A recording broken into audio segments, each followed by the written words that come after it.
మీరు phone open చేసినప్పుడు అసలు ఎందుకు ఓపెన్ చేశారో మీకు గుర్తుంటుందా? కొన్నిసార్లు ఓపెన్ చేసి ఇన్స్టాగ్రామ్ ఓపెన్ చేస్తాం, ఆ తర్వాత వాట్సాప్ ఓపెన్ చేసి మళ్ళీ క్లోజ్ చేస్తాం. యాప్ క్లోజ్ చేశాక ఒక్క సెకండ్లో మనం ఆలోచిస్తాం అసలు ఎందుకు ఓపెన్ చేశాను అని చెప్పి. నాకైతే ఇది చాలాసార్లు జరిగింది అండ్ నేను అబ్జర్వ్ చేశాను. ఇది నా ఒక్కడికే కాదు, ఆల్మోస్ట్ అందరికీ ఇదే జరుగుతుంది. మనం అనుకుంటాం ఫోన్కి బాగా అడిక్ట్ అయిపోతున్నాం, సెల్ఫ్ కంట్రోల్ లేదు, డిసిప్లిన్ లేదు అని చెప్పి. కానీ నిజం చెప్పాలి అంటే ఇది డిసిప్లిన్ ప్రాబ్లం అయితే అసలు కాదు, ఇది బ్రెయిన్ డిజైనింగ్ ప్రాబ్లం. మన బ్రెయిన్లో ఇలా డిజైన్ అయిపోయింది. సైకాలజీలో ఒక కాన్సెప్ట్ ఉంది, హ్యాబిట్ లూప్ అని చెప్పి. హ్యాబిట్ లూప్ అంటే 3 స్టెప్స్ ఉంటుంది: ట్రిగర్, యాక్షన్, రివార్డ్. సింపుల్గా చెప్పాలంటే ఫోన్ వైబ్రేట్ అయింది, మనం ఓపెన్ చేస్తాం, నోటిఫికేషన్ వస్తుంది, ఏదో తెలియని ఒక సాటిస్ఫాక్షన్ వస్తుంది. ఇలా రిపీట్ అయ్యి బ్రెయిన్కి ఆటోమేటిక్గా ప్రోగ్రామ్ అయిపోతుంది.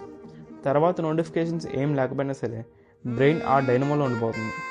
అందుకే నోటిఫికేషన్ లేకపోయినా మనం ఫోన్ చెక్ చేస్తూ ఉంటాం. దీనినే కండిషనింగ్ అంటారు.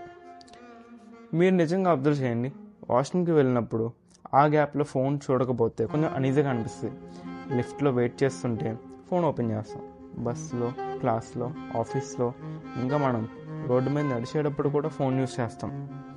ఏం పని లేకపోయినా సరే ఫోన్ చూస్తాం, బికాస్ బ్రెయిన్కి అది అలవాటు అయిపోయింది. ఒక సైకాలజికల్ ఫ్యాక్ట్ ఉంది, dopamine is not happiness chemical, dopamine is anticipation chemical. అంటే నోటిఫికేషన్ వచ్చిందని ఎక్స్పెక్టేషన్ చేస్తాం, మెసేజ్ వచ్చిందని ఒక హోప్, సంథింగ్ ఇంట్రెస్టింగ్గా ఏదైనా వస్తుందేమో అని ఒక థాట్. ఆ టైంలోనే డోపమైన్ అనేది రిలీజ్ అవుద్ది. సో ఫోన్ ఓపెన్ చేయడం అనేది ప్లెజర్ కోసం కాదు, ఒక హోప్ కోసం. And most of the time ఆ హోప్ అనేది ఫుల్ఫిల్ అవ్వదు. అందుకే స్క్రోల్ కంటిన్యూస్గా చేస్తూ ఉంటాం కానీ ఏం ఫీల్ అవ్వడం. స్క్రోల్ చేస్తున్నాం కానీ ఏం కాన్సన్ట్రేట్గా చూడట్లేదు, చూస్తున్నాం కానీ ఏం ఫీల్ అవ్వట్లేదు, టైం అయిపోతుంది కానీ ఏం గుర్తుండదు. చాలామందికి ఒక క్వశ్చన్ ఉంది, why we open apps without thinking.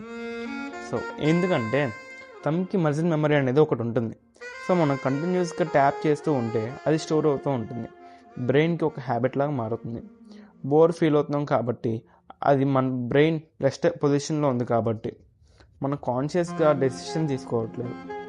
And ఇంకొక థియరీ ఉంది, అదే వేరియబుల్ రివార్డ్ సిస్టమ్ అని చెప్పి.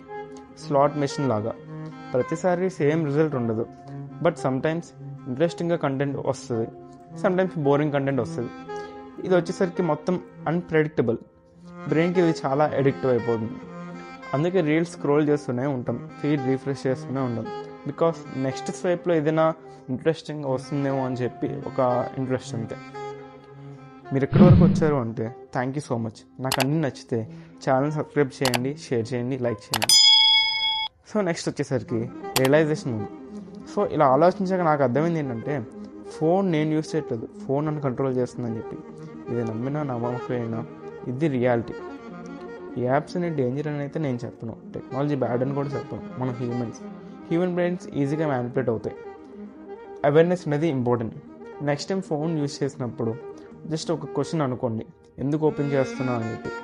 ఆన్సర్ లేకపోతే వెంటనే క్లోజ్ చేసేయండి. అవేర్నెస్ వచ్చినప్పుడు కంట్రోల్ అనేది స్టార్ట్ అవుతుంది.